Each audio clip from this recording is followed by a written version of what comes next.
Bradley. Watson. Here. Mr. Watson. Here. Mr. Mattera. Here. Okay. We are governed by the open meetings law. There's a copy of the law on the table in the back of the room. We have no public comments this morning, Nicole? That is correct. Mr. Scott? Good morning. I just have a couple of notes, and then we'll just go right to the document. I haven't talked to George about this, but in today's paper, they talked about the Department of Corrections, the State Department of Corrections, and they had some issues with releasing prisoners early. We're working with them as of last week on providing them whatever information that they need relative to some of those folks might be scattered across all our properties. So I don't think George is going to let me talk any more about that than I would like to, but we are working with correction with the state on, so more on that. Also, yesterday, the councilman and I had a real good meeting with Foy and Sal. A real good, and I'd like to talk a little bit about that real quick, but we had a real good meeting yesterday with the Somali, Bantu, and Sudanese population. There appears to be some increased gang activity in North Hull relative to the youth of those groups. And we're going to set forth a plan of action to engage those two populations.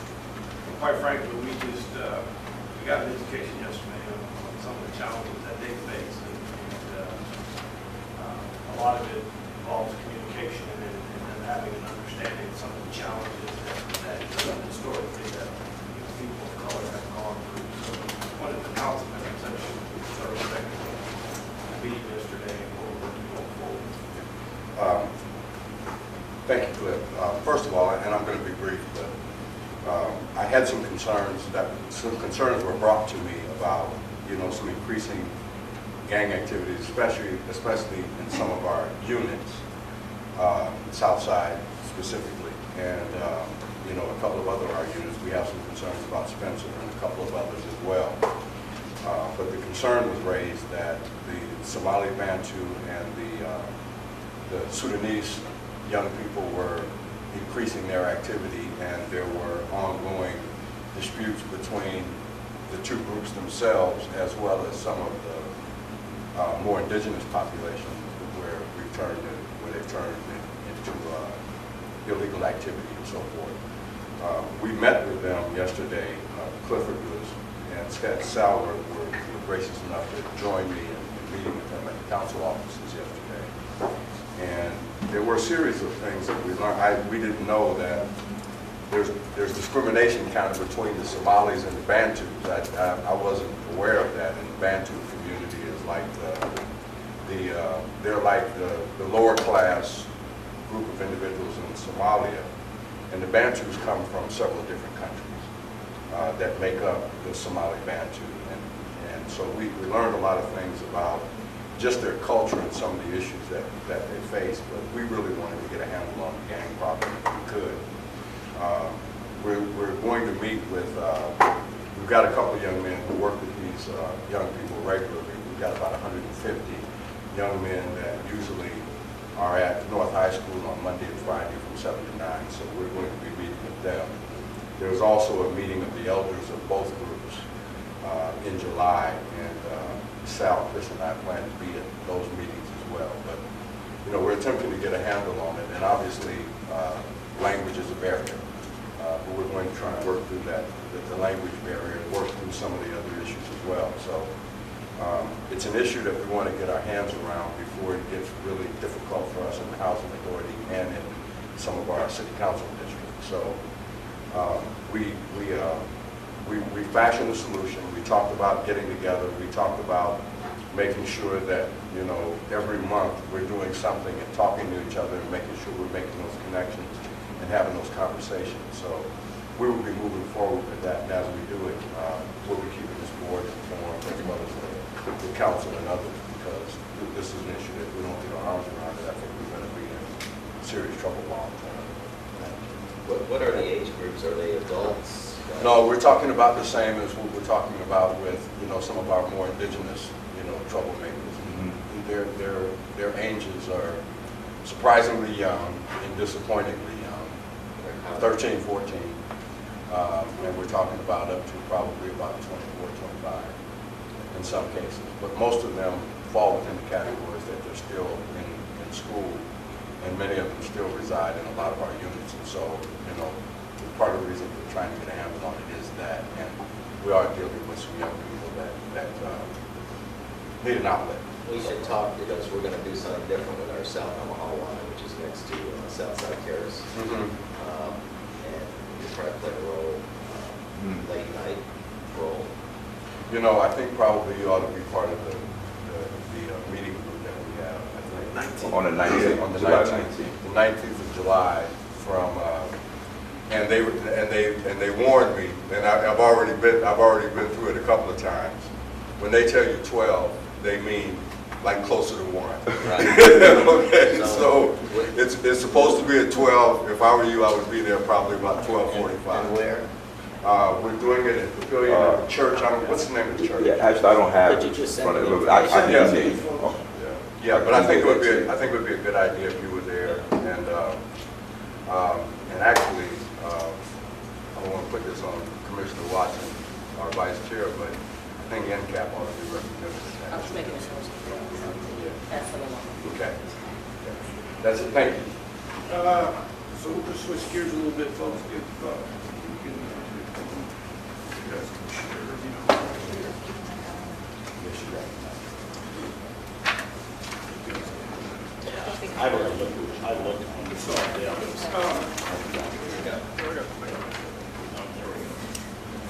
Folks, we have, and our staff has seen, senior staff has seen this too. I sent the board kind of a near and medium term document at some point in time over the next month. I'll send work with the chair, vice chair on the long term plan relative to what the housing authority is looking to do, but I'll go over this real quick. I think from an agency perspective, we're looking at after the physical needs assessment is in our possession. We're looking to assess that and put forth a plan of action for the demolition and relocation of Southside Terrace. We're looking to move forward with Pleasant View. Obviously, the HUD repayment negotiations are front and center. Jeff can talk a little bit about that. Move forward with Chandler Place and finalize our union contracts since we're in the throes there. And also, we're trying to increase curb appeal throughout our sites, and we'll talk about that initiative that we're planning on over the next month. At the board level, we're going to have a presentation on the dashboard items. We're still working on our strategic plan, and we're still working with HUD on having them pay for our board training. We go to the next page. Just some quick near and medium term department goals in public housing. Ryan is still working really hard on moving our deliverables along, and with Brad, Terrence and Susan, relative to our REACT inspections, are working to maximize our scores there. We'll talk about the work order initiative. We're working with the city and hopefully the mayor's office on addressing some safety and security issues that are pressing. And finally, we're waiting for the receipt of that green physical needs assessment. Relative to Section 8, we're looking to move forward on those project-based voucher awards. Joan Anderson and I are working closely on spending down our Section 8 money that we get and issuing more vouchers, and certainly the Douglas County Voucher Administration initiative that we took on over the last 60 days. Finally, finance, we got a budget revision to you guys today. In independent auditor probably got to come in the next 60 days. We did fill that vacant position in finance this week. And at the end of the day, we just still have to accumulate more cash. There was an email by one of our board members that talked about some of the potential challenges that we may or may not face relative to Southside Terrace. And one of the things I'm going to give you here is kind of an overview of, it is a quick overview of this demolition process at Southside.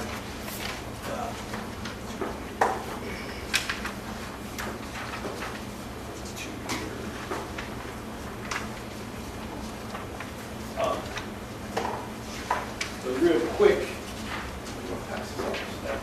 essentially relative to Southside Terrace, obviously the first step is receiving the physical needs assessment and making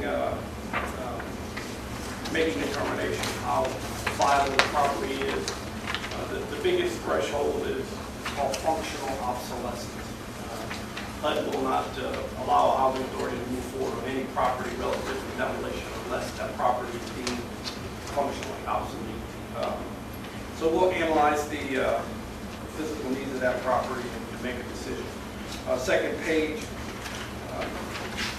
we will have to include a demolition application or a demolition plan to HUD, and that's rolled into the Public Housing Agency plan. The most important aspect of any kind of proposed demolition is we have to consult the residents and talk to the community.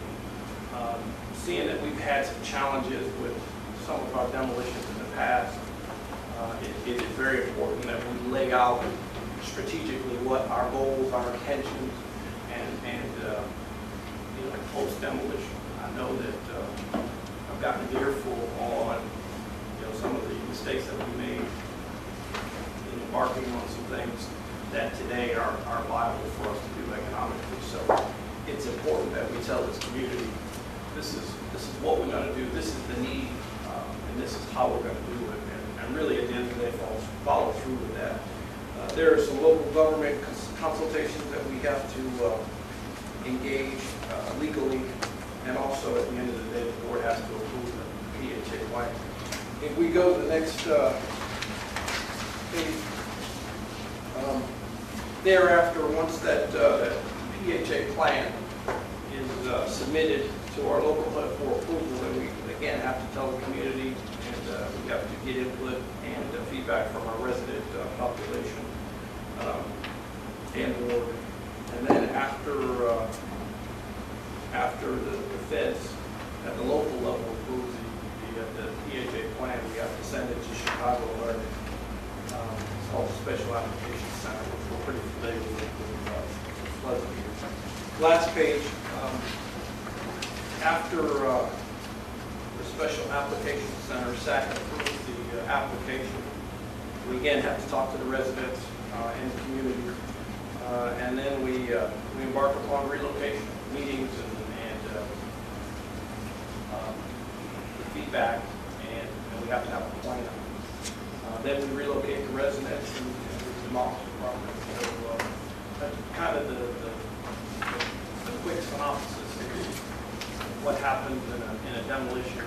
Not just outside, they're all pretty standard. I think some of us have some experience with demolition. I certainly do. And the biggest component of anytime you're trying to do something, you just have to tell people, and you have to be honest and upfront. We're going to have the funds to do this. We're going to have the funds to hire interpreters. We're going to have the funds to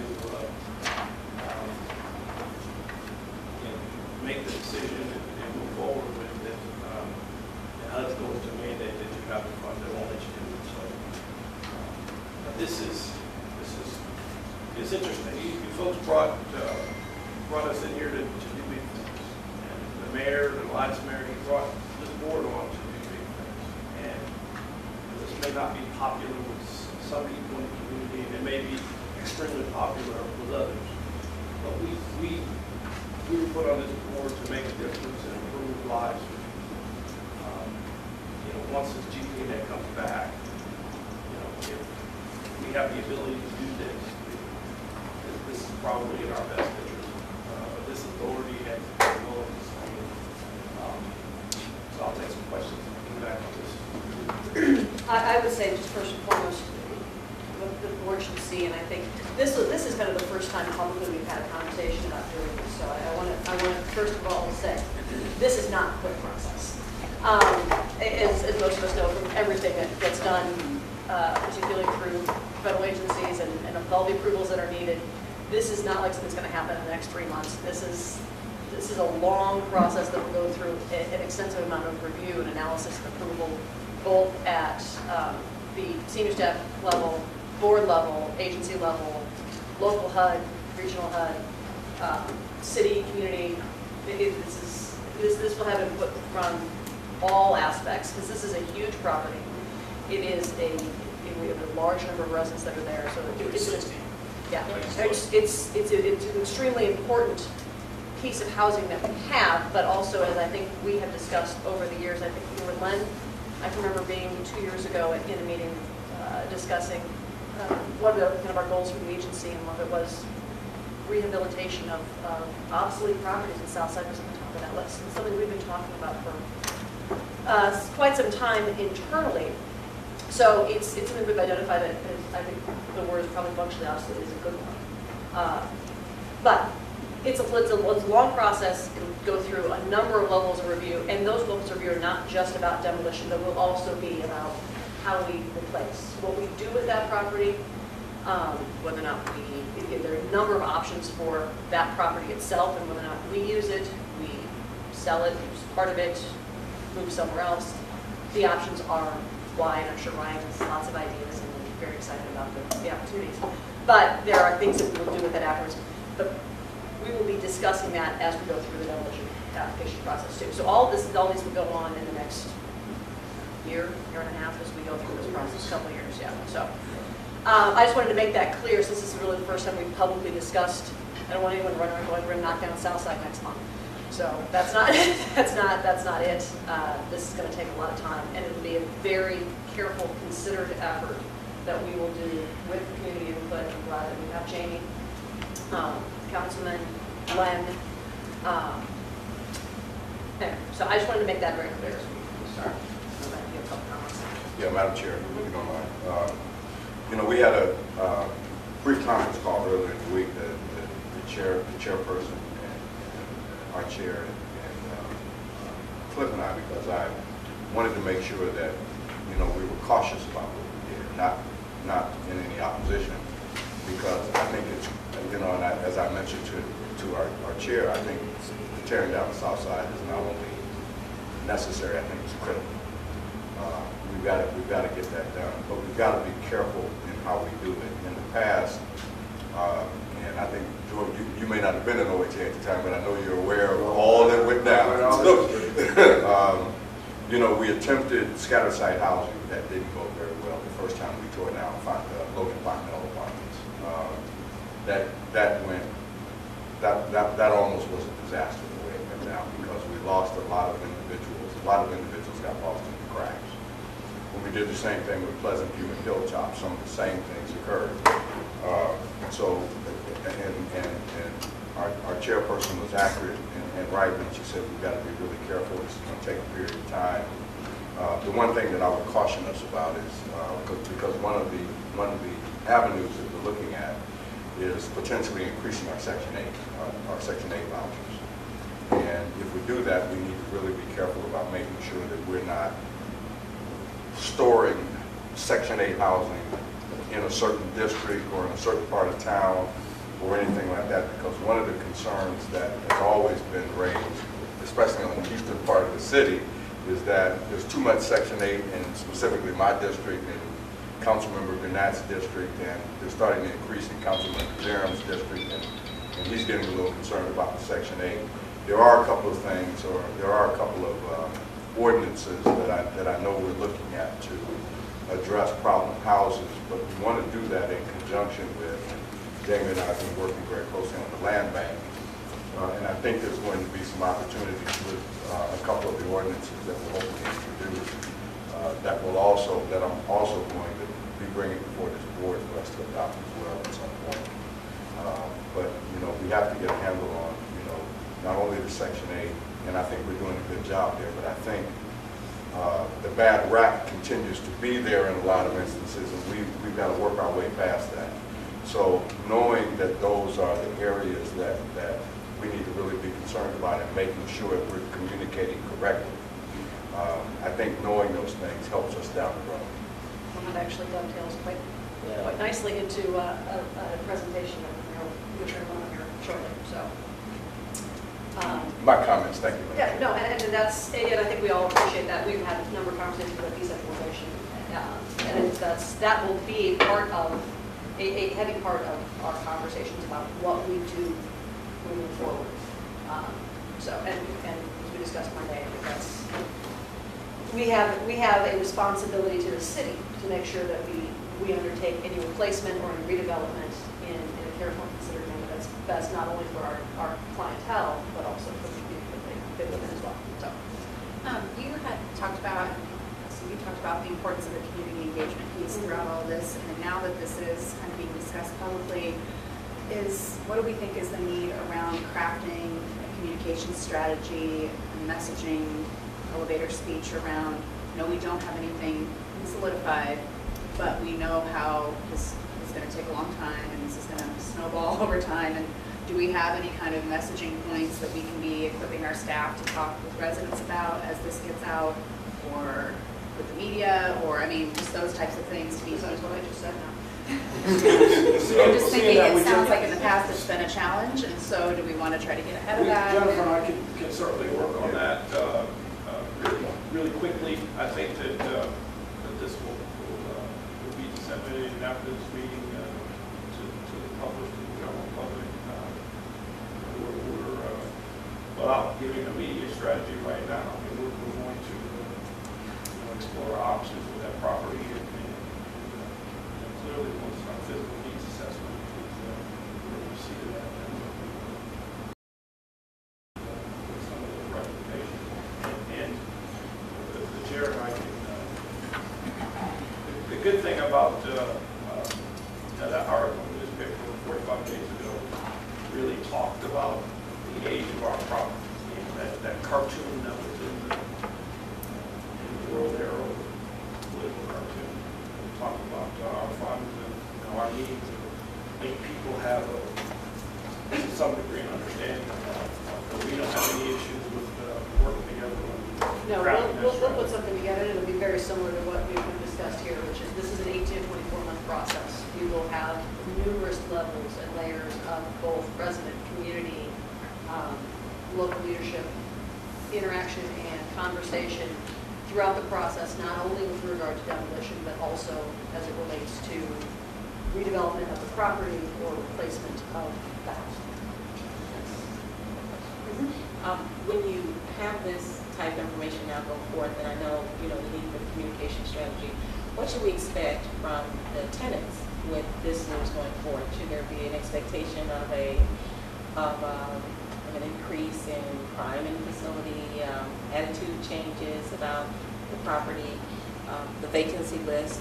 When you are now, we've had some experience with other properties, so what should we be expecting? It's interesting you asked that. Yesterday, the council and I and Sal were in a meeting, and one of the groups, the smaller management group, said that their organization, their set, likes public housing, and the Sudanese folks like vouchers. It was interesting. I think it's going to be kind of a mixed bag on the residents' responses. I think at the core, they're all going to be relieved that they're going to get better housing. I think there's going to be a relief from that perspective. Also, any kind of relocation, the housing authority has to incur those costs. And so this could be viewed as a big opportunity for families to improve their kids' education, to improve their mobility opportunities. It could be in their job prospects, quite frankly. So that's really kind of the play that we're in that direction. Anytime you make a decision, a big decision of this nature, there are people that aren't going to be happy with that. That's just the reality of life. But I think to a person in this community, if you ask, well, you got a 364 unit property that, that's known nationally as being obsolete. You either do something about it or you don't. And this, I had a discussion with Nell last week, and she said, Cliff, we have a different board now. We have a diverse board with a lot of intelligence and a lot of experience business-wise. I'm going to say this more and more. We were put here to do some big and bold things, and if this is a big deal, and we got to do this right. I think we have the capacity and capability to do it right at the staff level, and certainly at the commissioner level. I would agree with that. So we have a message for the general community, and I think we have a very clear message for our residents too, which is, if you live in Southside, you will always have, you're guaranteed a place to live. If we move forward with this, you're not going to lose your housing in any way, shape, or form. They're required to relocate you, so you are safe if you choose Southside as housing. 1 and 2, I think probably there's a way to remind people that even if we're looking at taking down Southside, your behavior within that living community, you want to ensure that you continue to be able to live in whatever community happens after Southside is done. So I think that's how you address the whole. And I think just having been through this pleasantly, watch the relocation process, there's a small group of individuals, families that's got to go home, and I think we're going to have a lot of, I wouldn't say resistance, but it's going to be a lot of hand-holding, discussing, walking through that process. And I think some of the comfort level is going to have to be what we do with that property. Some of them, that's our Omaha area's home, and if there's not an opportunity for them to come back to that area, that's going to be difficult for them to swallow. That's one of the things I learned when we did the presentation redevelopment. So I think that's one of the things that education is going to have to cover. And so I think to answer your question, we're going to have some resistance. There's going to be a core group that's constantly raising around Mr. Romney. There's some families that area is home. Yes. And to be displaced is going to be traumatic for them. Yes. And so we've got to be very gentle how we handle that. And that's one of the things we're going to do in Pleasantview relocation, because Pleasantview was in the same type of situation. The other piece about how they're going to behave, relocation is not a guarantee. If you get evicted, you are not entitled to relocation. So I think one of the things that we learned in Pleasantview is that if you don't want to pay your rent because you thought that this property was going to be demolished, if you got evicted, guess what happened? You're not entitled to relocate. If you tore up your property and you found out about it, if you got evicted, you weren't entitled to relocation funds. So I think there is that, I would call it, when we put that tool at our disposal, that was part of the education process up front. We clearly told everybody, you still expect to pay rent, you still expect to behave properly, because if you don't, and you get evicted, you're not entitled to the relocation funds in the process that you go through. And some of those funds can be fairly significant. I mean, we had some families that were getting $8,000, $9,000, $10,000 to relocate. So a lot of it's just going to be education, and we've learned to get into that from the Hawkins side as well as the Pleasantview side. So we do have some institutional history and knowledge where I think we'll make some mistakes. Just be honest. Some mistakes were made because this is the nature of doing this type of massive project. But I think we can minimize those mistakes because we have a huge bank of knowledge that we can go back and say, we don't want to make these things. Madam Chair, Yes. The other thing I think we need to consider as well, because we've talked a lot about residents, and I think we should, and I think that's critical. We talked a lot about making sure that other elected officials within city and state government are informed as to what we're doing.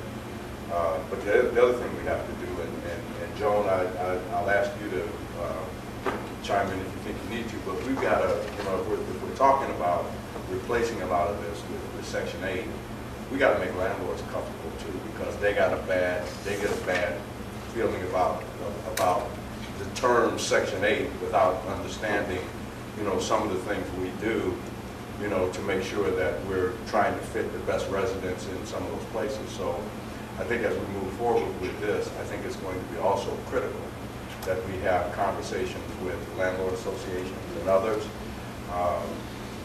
I think they think because we've been after a few problem landlords in the district that I'm out to get all landlords. That's not true. I think we need to bring them on board and not only bring them on board, but inform them that, you know, the kind of work we do or are trying to do to make sure that the residents that we place in their units are going to take care of their units, because some of our landlords are concerned about that. And Joan, I don't know if you wanted to add anything to that. No, that's correct. We do have a lot of landlord concerns about tenants. And it's not that we place them in their units, it's that they selected those Yeah. units. And the landlord has a right to do a background check on all families that they lease up.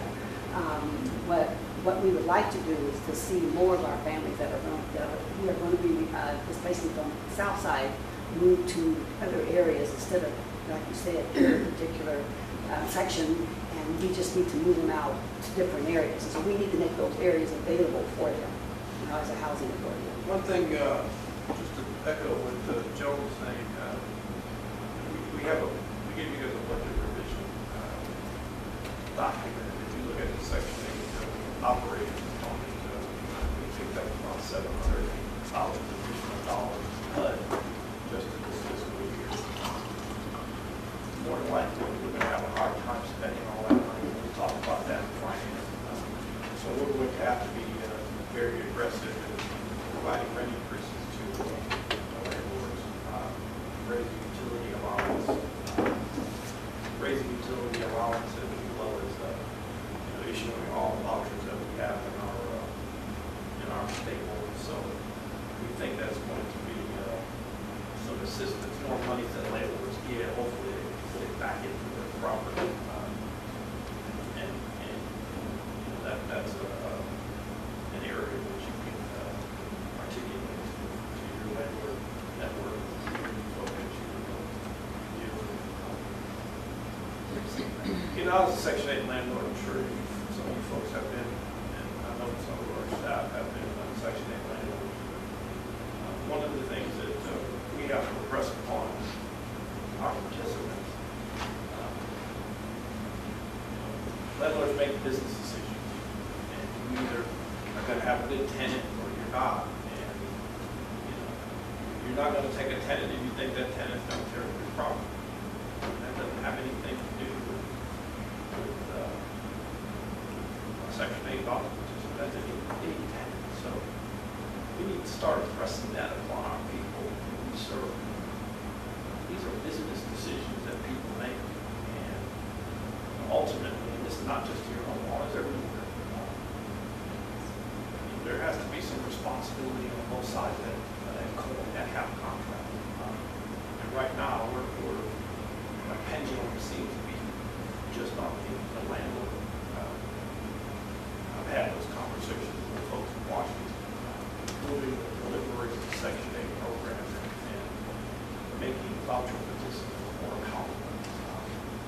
That's a huge problem, and that has to be addressed nationally. Any other questions? No, I think I have one, but as far as south side and that issue, we need to kind of launch this. We've done that. We'll have some talking points, and there will be a process going through that everyone will understand.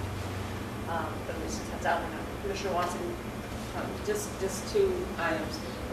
This, I think, is great. Thank you. I'd like to see it progressed overall in conjunction with the strategic plan. So we can tie in the priorities to the plan, so we're tracking, and your team is tracking progress or lack thereof against the priorities and where they fall overall and what we're envisioning for the future of the agency.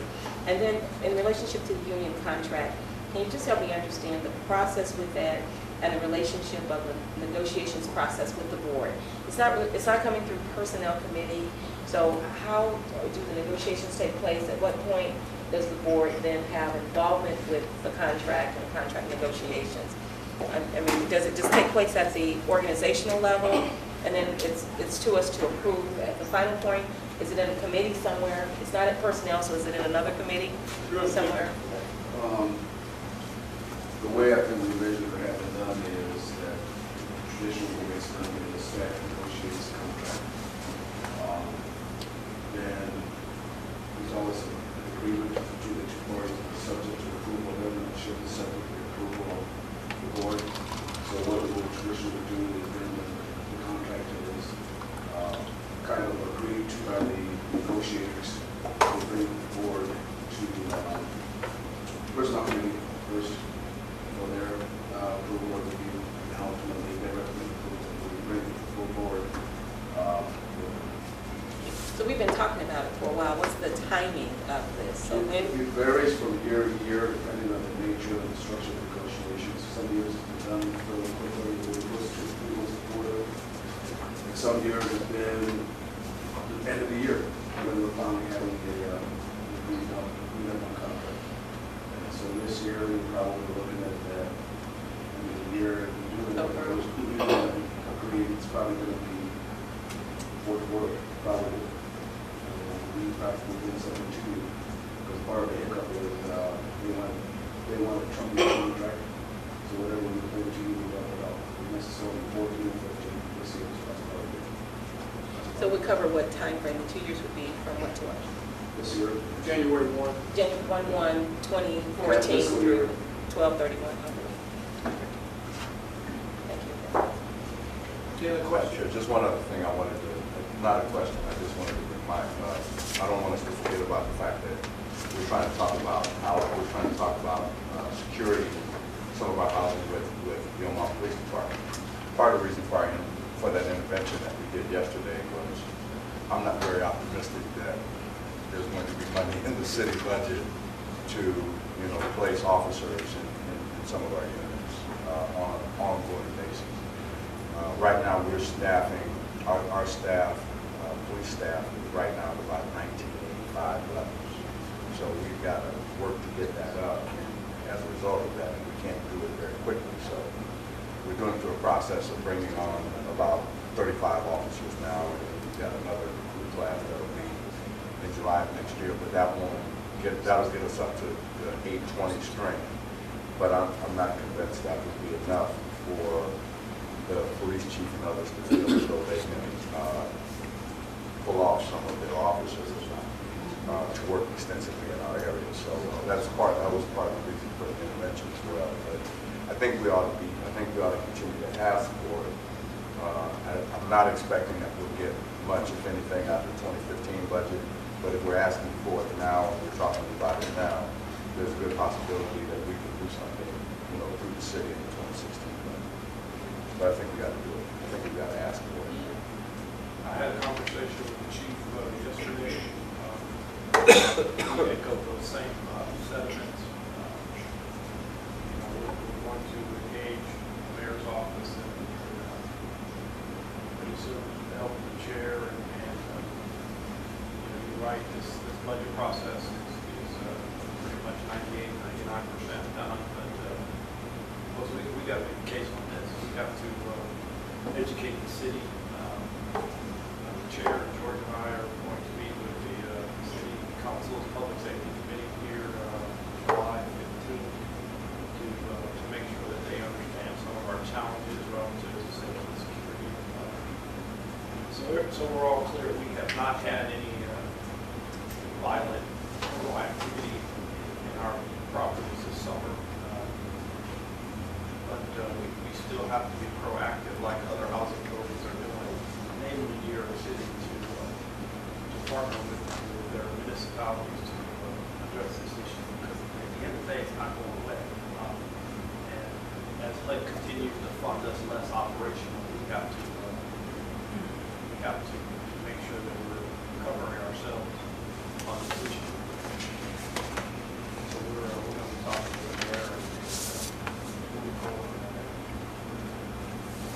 Anything else, folks? Anything else, Mr. Scott? Do we want to go ahead and do?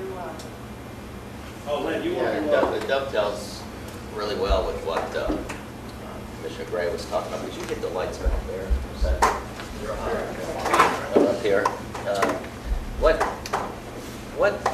What I did is Nicole sent me the addresses of all the physical properties that we have, and here's the legend here, so you can see the different types of properties. And Section 8 is one of the ones that is graphed here.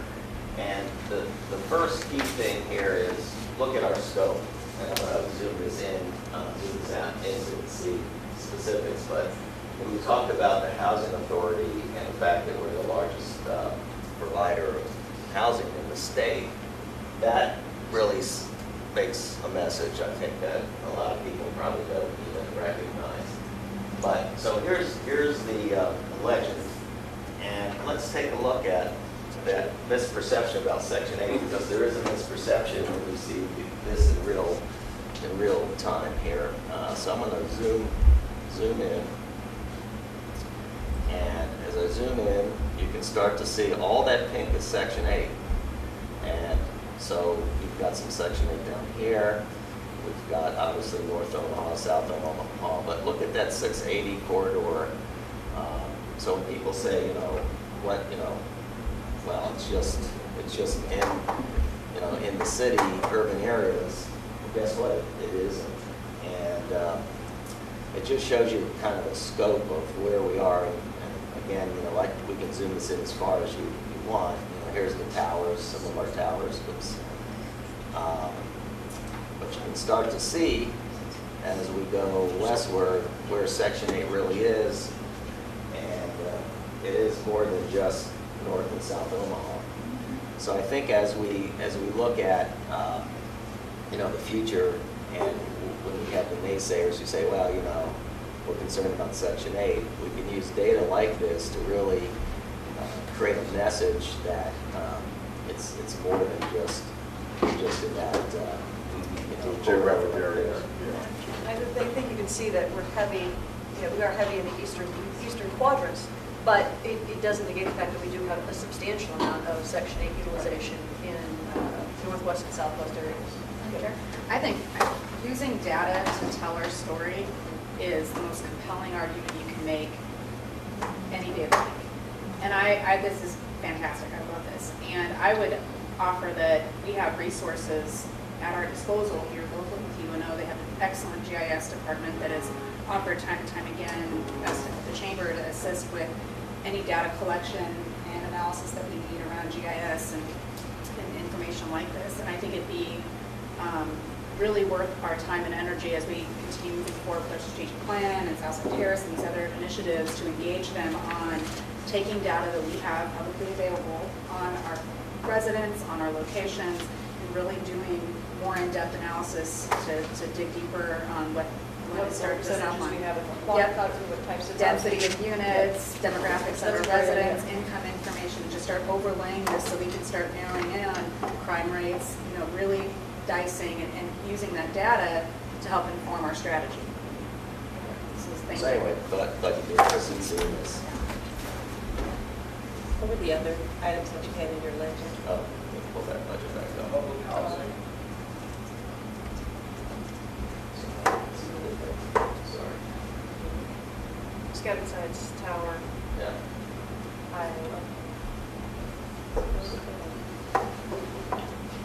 So there you go, that's us. Thank you. I appreciate that, Len, and thank you very much. There's a specific program that Len has that he utilized to convert this data, which I believe, Nicole, were you going to get? Okay. It took 20 seconds. Once I had the data, it only took 20 seconds to put out. for the program to do. And if we need to do that, we've got wide printers and posters, so we could do it all. But I'd like to, let's dovetail off Jamie's suggestion, if it's a little cost prohibitive for us to, then let's talk to UNO's GIS department, see if they can want to help us. I'll reach out and make a connection, Microsoft. get that rolling. I think that'd be great, and I think they can get some analysis done on that data. As we go forward, as you know full well, we can explain the percentages of the specific information, and that's how you deal with people who are concerned, sometimes inaccurately, or what I call hysterically, over things that really may not actually be true. But that's the only way, in my mind, the only way you deal with that is data. So. And when we here and working further on the Southside Terrace piece, we can show the residents data on their own community. A lot of times people have misperceptions about the home issues that they're happening where they live. And so to say, here's the real facts. How do you feel about your community?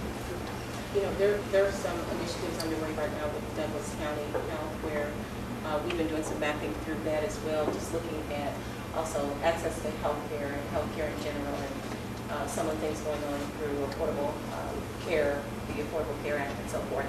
And so I was looking at the mapping, and it would be interesting to look at some of the mapping that we have that shows where there's a lack of health facilities and how that overlays with where our locations are, and the whole tie-in with all of this. So I think it was excellent to see it, but I think there's some other information that all can be pulled in that will also give us some additional information about the demographics of the residents, the services in the area, and some of the underlying factors of just overall the health of the community. Not just the physical health, but the overall healthiness of the communities where our properties are. So good. I think, Brian, as we get the GPNA and the PNA back, this is a great tool to use to look at the scattered sites. It makes some real good decisions as to identifying clusters of scattered sites. Maybe those are places we could keep. And then if we're looking to divest scattered site houses, this is a good tool to see where we've got one-offs that aren't fiscally useful. So, okay. Thank you, Mr. Scott. Does anyone else have anything for Mr. Scott or on his comments or for Len? If not, I think we can probably move forward. Next on the agenda is the consent agenda. Does anyone have anything they want to pull off? We've got a number of items, most number of contracts that have been through procurement. Anyone have any comments, questions, pull anything out? I have a question. Is there anything specific we need to talk about relevant to item 14, the budget revision? To pull that out, or any specific items? Do you want to just pull that out? We can have a brief conversation. Yes, why don't we do that, just to Okay. cover the highlights. 14 out, just have it, because I'm not sure we got finance committee notes before today's meeting, so If we did, I'm not. that's fine. So we can Motion to have approve one. Well, actually, I have, so the tenant accounts receivable write-offs, we didn't have an operations committee, so. That goes through finance. That goes through, oh, okay, through finance, I'm sorry. I have some questions. Yeah, okay, we'll pull 13 off. So we'll pull 13 and 14 off. Okay. Do a motion on 1 through 12. Motion 1 through 12. Motion to have a second. Second. Motion second. Any discussion or comment? Roll call on 1 through 12. Commissioner Berglund? Yes. Commissioner Gray? Yes. Commissioner O'Connor? Yes. Commissioner Bradley? Yes. Commissioner Watson? Yes. Chair Taylor? Yes. Okay. So we'll move to item 13, tenant account receivable write-offs. And these are actually the two items we discussed, I think, extensively at Finance Committee on Tuesday. So,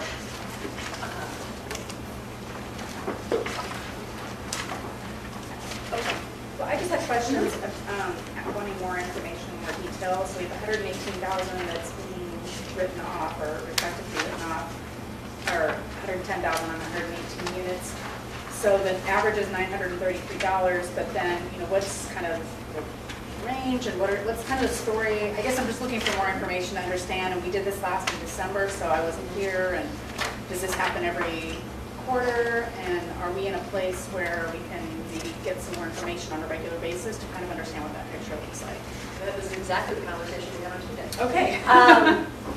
Just to, And I'm sorry, were those minutes shared? And No, I didn't see them? Okay, all right. No, No, that's fine, Sorry okay. about that. No, I apologize then, so I'm sorry. 'Cause it's- So, no, it shows that we actually, as a board, are kind of thinking alike. That's exactly the conversation we had. Okay. We have not done accounts receivable write-offs in a consistently regular manner over the course of the last several years. We did one last year. What we're trying to move forward with are a couple of things. One, doing write-offs in a consistent manner, not only so that we can budget better for them, but also so that we can track them.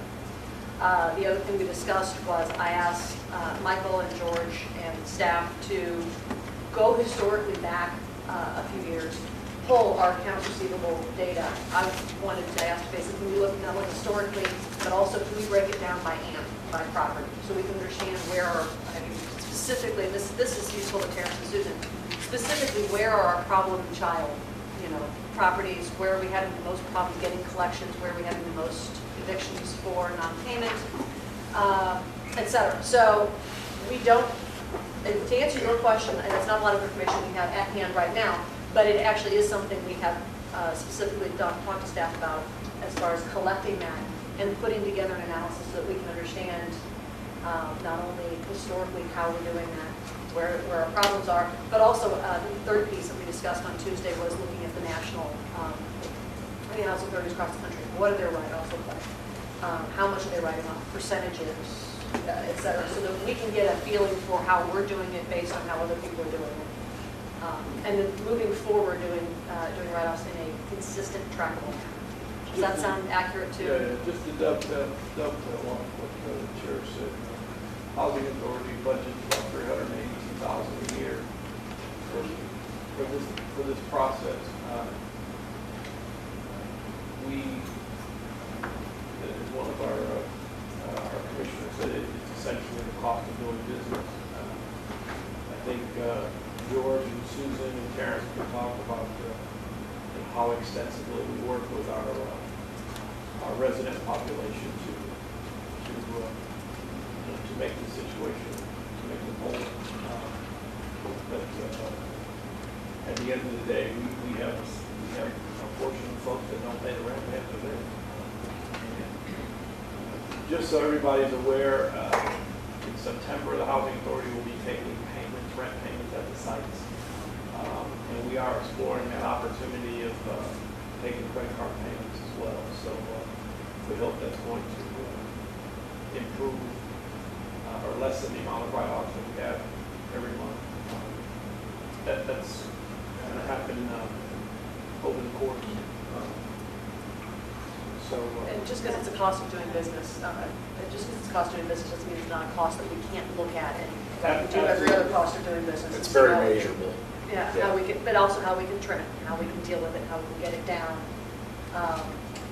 Yeah, no, thank you, that helps me understand. Actually, something Cliff just said maybe kind of go. So we're considering taking credit card payments, and so what kind of concerns might we have around people going, like credit card as in debit card or credit card as in charging the rent on a credit card? And then are we going to be in a bad place with our tenants having challenges around paying on credit card? You know, I just think about, you know, those kind of challenges that then could spiral in another direction, and how does that, I see you smiling, so help me. We had internal discussions about, making that decision. Yeah. We haven't made any final decisions on that. You know, I'm not going to sit on camera and say that, you know, we have to operate. Oh, no, I understand. And we, you know, we're a business operation. So we're going to be thoughtful. We got you. Let me just say this. You know, we're going to be thoughtful, and we're going to be very deliberate in how we roll that out, if we roll it out. So we understand the challenges in that respect. But as you know, I'm not going to sit here and just systematically, you know, lock people out. So we're going to be thoughtful, and we're going to take those things into consideration. I got to tell you too, that last thing, and these guys will, HUD is pushing us to get to, what, 5% receiving. And not a lot of housing authorities anywhere are at that point. So, you know, you have to do one of two things. You have to kind of think outside the box and operate like a private sector operation, or, you know, you have to, that alternative is not what any of us want. So. And we have to look at that, and we have to, I think, going forward, though, we need to have an open, honest conversation between the board, you know, in committee level, and the board level, and staff, because I can appreciate, having been on conversations with both HUD and the staff, that we've got a vacancy rate that we're trying to keep up, and if you're trying to keep accounts receivables at a certain percentage, at some point in time, that's going to come together and put our staff in a place where we aren't operating at the best level we can, because we're trying to meet standards that don't necessarily work well together. So, and I think as we move forward, as long as staff and Mr. Scott are open and honest with the board about those challenges, then we can help either try and figure out ways to deal with them or at least come up with options or deal with it. But we need to have, as those things come together, Terrence and Susan and George and Cliff, be honest with us about where those challenges are coming. Any other? Certainly not on camping. On the other side of that, if you track, and I always track this, but our recoveries this year are well ahead of normal years. So we're doing a better job on that side. And you can always see, I think in George's report, it usually does have, usually goes through his evictions for non-payment, so we can always make sure that you take a look at those when George puts that report together. And you've got amounts that are in there, so. But, Motion to approve item. Second. motion to roll call, any further discussion? That's, Jamie, you good there? Yeah, those are all. Perfect, okay. Commissioner Berglund? Yes. Commissioner Gray? Yes. Commissioner Romano? Yes. Commissioner Bradley? Yes. Commissioner Watson? Yes. Chair Taylor? Yes, okay. Item 14, budget revision. On the budget, there's an item salary increase. We really didn't approve a salary increase. And so maybe that's just a misnomer in the way we're naming that. There was a cost of living adjustment. It's about 2.5%. Yeah, but it was a cost of living adjustment. No, it's a COLA rather than a salary increase. Because we have an open action to look at salaries. I just wanted that clarification in the budget. And then any major items to point out. As it pertains to any major items to point out, Michael can talk, but our revenues are higher than they were last year. I think we to some degree held the line on expenses. We cleaned up some of the issues that were erroneously put in our budget last October. At the end of the day, every cost center is going to show a small profit. So our job is just to hold the line on expenses and go forward. Michael, what's your take on the budget? You might want to just remind everyone that I think, again, we're still at red and bracketed is actually good. And, yeah, so counterintuitively, just making sure everyone's aware, red and bracket is actually good. Black and no bracket is actually an expense, so. So to Cliff's point, on the revenue side, the changes, the mid-year changes relate to known changes in funding from HUD. The budget was put together at a time before those new numbers were going to be in place. So the revenue changes are a direct reflection of that funding, those funding levels. Then on the expense side, those changes are either that we've realized more expenses during the year than was budgeted, or in some cases, there weren't any dollars budgeted for areas where we aren't incurring expenses. So it's a true up of the expense side. And then also some known errors, for example, in the insurance side. Right. As we've noted month after month, the insurance expense was not budgeted correctly. So the expense side is more of a cleanup, and the revenue side is more actual compared to the fund levels when we see. So bottom line, increases in revenue of 1.5 million, increases in expenses returning of about 1.2 million, and additional transfers in. So a net mid-year revision of 433,000 to the bottom line. And then next month's financials, these new budget numbers should be there, so, and that's 6 months, so we should have a pretty good picture. Okay. Does anyone else have any other comments or questions on the mid-year budget revision? Motion approved. Second. I have motion and second. No further questions, roll call? Commissioner Berglund? Yes. Commissioner Gray? Yes. Commissioner Romano? Yes. Commissioner Bradley? Yes. Commissioner Watson? Yes. Chair Taylor? Yes. Okay. Move on to reports and discussion items. Back to budget and finances. Scott, or you or Michael doing this today? Mike is going to do this. Okay. Okay, on the finance committee met the other day, and to this point, through May, well, for the month of May, public housing showed a net income, not as you read here, public housing showed a net income of $76,600. Section 8 voucher program, a net income of $57,000. And the Section 8 administration, a net income of roughly $9,000. The central office showed a net income of $30,000, and Ohio showed a net income of roughly $21,000. So we're trending positively on each of those programs. Cash year to date is roughly $2 million ahead of where it was a year ago. Accounts receivable is holding steady where it's been, and it's improving over the prior year. And accounts payable are current. All Well, in payments line. are made within 30 days of when they go into the system. So financially, we're in good shape. One thing Cliff did point out of the Section 8 vouchers, you see here today, they were showing almost $789,000. And that's where we're really building up some cash, so we have to look for some ways to utilize that. We need to spend that, folks, sooner rather than later. That's Any further questions on budget and finances? We've gone through both OHA, Ohio, and the payables. We'll move on to asset management. Senior Terrence. Good morning. Good morning. Yeah, before you report, go back on track for the benchmark as it relates to occupancy. We're back on 98%, so we're happy to report that finally. I know we was just under 98% the last couple of months. So a couple of other things is that we were 19 on positive as far as move-ins versus move-outs. So we're pretty elated about that. This time of year, that's outstanding. That sounds good. So if there's any questions, we'd be more than happy to answer.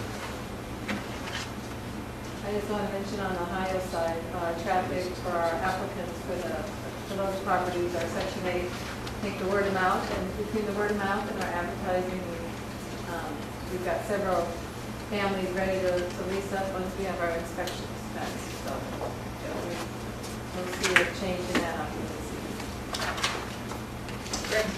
Thank you. Any questions or comments on asset management? We'll go to housing choice voucher. Morning, John. Good morning. You have my monthly report. If you have any questions, I would be glad to answer those. In reference to money that we need to spend out on the Section 8 side, we are in the process of updating and verifying information from our families that are on the waiting list. We currently have 326 families on our Section 8 waiting list. So we're going to try to get all those families in, or we will be getting all those families in hopefully by the end of September and issuing vouchers to them so that we can utilize the funding that we have in our reserves. Just to update you a little bit on the vouchers voucher families that we got in from the Douglas County Housing Authority. We started this process back in May. Effective for June, we added 78 families where we paid the landlords effective for June.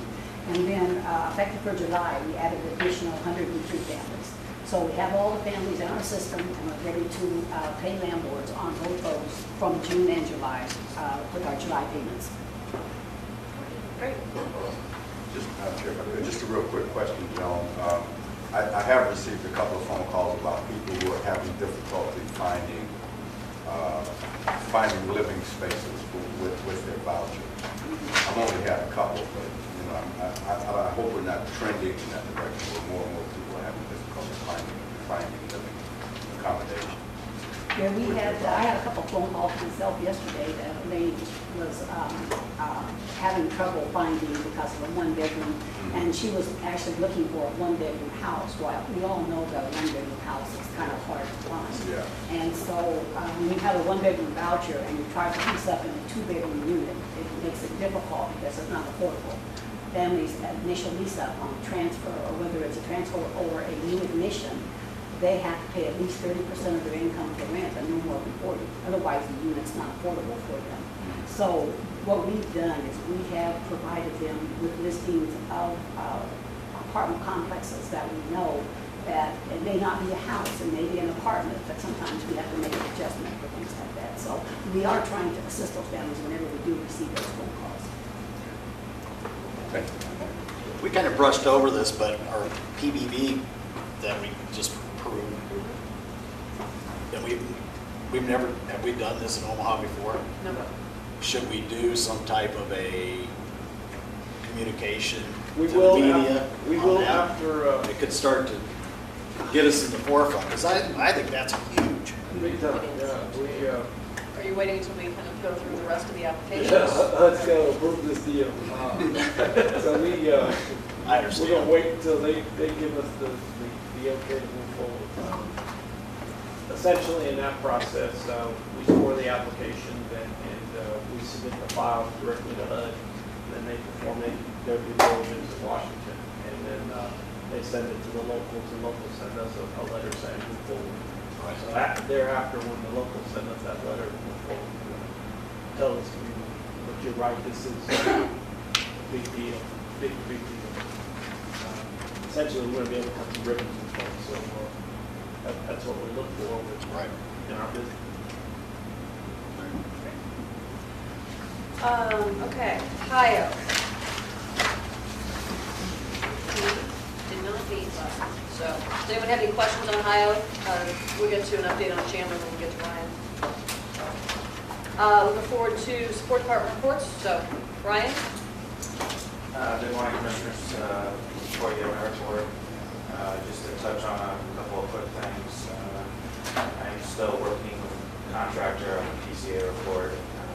It is in draft format, and we're still working through some issues, so hopefully I think we're making some progress. But unfortunately, it's not on my timeline, and so I'm making calls weekly to get updates. Youth parking lots, Lawrence Towers finished up, turned out good. They started on time this week. Highland, they're working on the first phase of that parking lot. Henson, we're going to put back out for bid and hopefully start that either late summer or early fall. On the GP&A, obviously, I'm hoping that the contractor will be able to get it when they're supposed to get it to us, but stay tuned for that. Housing in Omaha, CDI is still working with the contractor on trying to get pricing down. They're trying to do some value engineering because they had to switch contractors and costs came in higher than originally anticipated. So, GP&A, so we're a couple months overdue on that report? the PCA? Yeah. Yes. Cliff and I have had some conversations with you. So he is aware of the situation, unfortunately. This is their first time doing a RAD PCA, and so there's a little bit of a learning curve there. So we're trying to work with them. The HUD transaction manager was actually on the call with us, and she's seen a number of these now. So she's trying to work with them, and we're trying to get the report to where it's acceptable for HUD. So we're doing a little hand-holding right now. It's obviously the first time we've seen it, so we're kind of depending on HUD to kind of help us guide us and make sure the report includes everything that they want. So it's in a very rough draft format right now. So I talked to the individual who was working on it yesterday, and she told me that I think Cliff got promised 2.5 weeks last week. So that was from the owner. Okay. So we'll see. Okay, we'll see. All right, any questions for Ryan? If not, we move on to procurement. Schrader? Good morning, Commissioners. You've got my report in front of you, and I'll have any questions from there. Any questions for Steve? We'll move on to human resources. Morning, Gail? Good morning, we have our staff here report in front of you. I just want to add a couple things. I am in discussions with the MBA to make OHA a training hub. We do get discounted training rates. And have OHA be a site where we invite people from all over surrounding areas, Des Moines, all Nebraska, Western Nebraska, to come and train here. And we would get discounted training for all the programs they offer. And that would be on a quarterly basis, I suppose, as needed. As far as union negotiations are concerned, we are meeting with the union again in 2 weeks for them to give us a proposal, based on the proposal we make sense of. So hopefully that will be moving forward. And on July 14th and 15th, we're having a healthy living workshop as far as what it uses that. So questions or comments on human resources? We'll move forward to family and community services. Good morning, Commissioner. Good morning. Good morning, Chair. You do have my report in front of you. I'll be glad to answer any questions. Just a couple of highlights. We actually will be submitting a grant for emergency safety and security grant, which will either replace or improve the door system for all the towers in a couple of our property. The last grant, we used it for Southside, Spence, and Evans. And that particular grant is only allow you to use it for one-time property. So this time around, we're going to try to use the grant for those other 10 towers. Also, we actually have over 40 kids that actually graduate this year from high school. Most of them will be going to somebody college. We're going to meet with the Chambers of Commerce on the 8th with Linda Schaefer and her staff to figure out a way to try and help some of those kids as far as bus scholarships and those kind of things.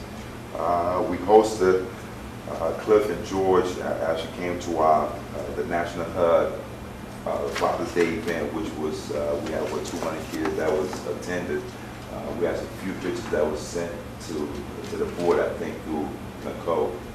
If you have any questions, I'll be glad to answer.